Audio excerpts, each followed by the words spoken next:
October 13th, I was among a group of journalists, 7 journalists from 3 international news agencies, from AFP, Reuters, and Al Jazeera. We were targeted by the Israeli army in a double-tap attack that killed our Reuters colleague Issam Abdallah and left my colleague Christina Assi with life-altering injuries, including the amputation of one of her legs.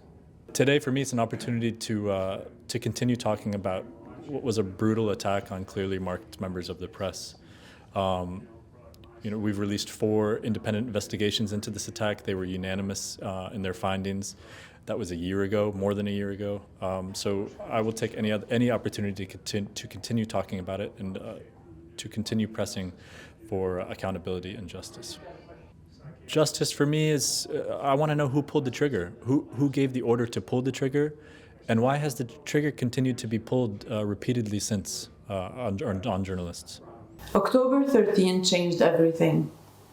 I went from chasing stories to becoming one. Losing my leg wasn't just a physical injury.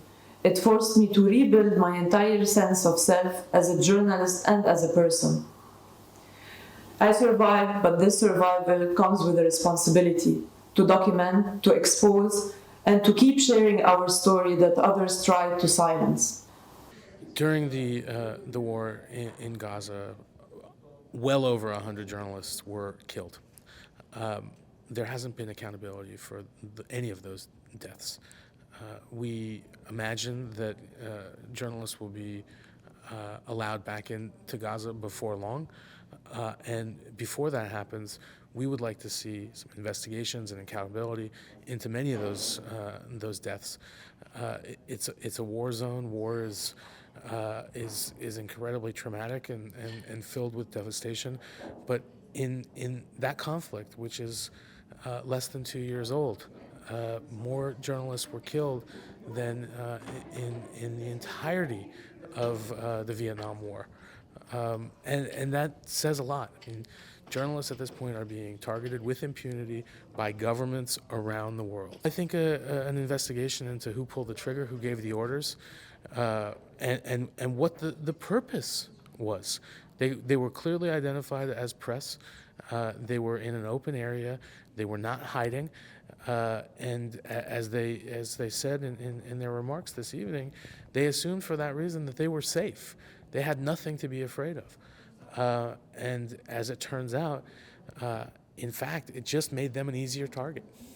There is leverage that the United States has, but as far as this investigation, I think Reuters is investigated and others.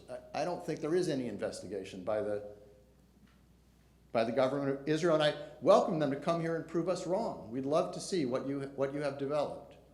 We are facing a potential catastrophe on the re-entry of global media, including Al Jazeera, including Reuters, including AFP, into Gaza, where it's been a field day killing journalists. This has got to get solved now. The urgency is very high here. I will continue to demand accountability for Dylan and for other journalists and humanitarian aid workers who have been injured and killed by the IDF, and to oppose assistance to IDF units that commit such crimes with impunity.